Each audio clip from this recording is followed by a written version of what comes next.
tek şey ne biliyor musun? Kirleniyor. Beyaz ya rengi. Çamaşır suyu. Hani vuramadığın şey var ya o.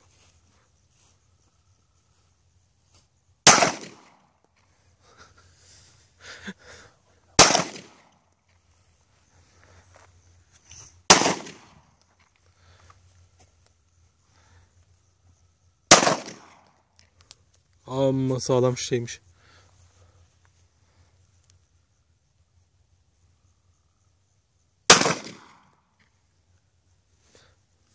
Yeter yeter yeter.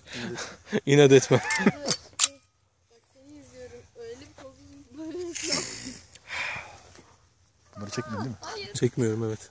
Video çekiyorum.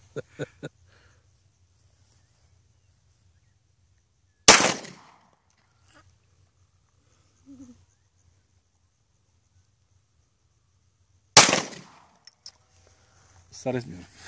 Tamam ben hallederim. Hayır, her kurşun atıyorsun. Aha. Her kurşunu Şöyle tut atıyorsun abi. var ya, kulağım tıkanıyor ya. Tamam abi. Ateşi Başka mermi var mı?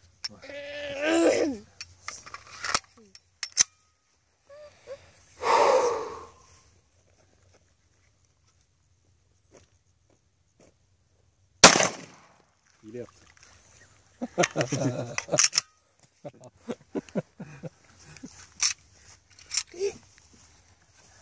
İki taneymiş. Bir tane şanslı yani. Şans bir olur. Ya vurursun ya vuramazsın.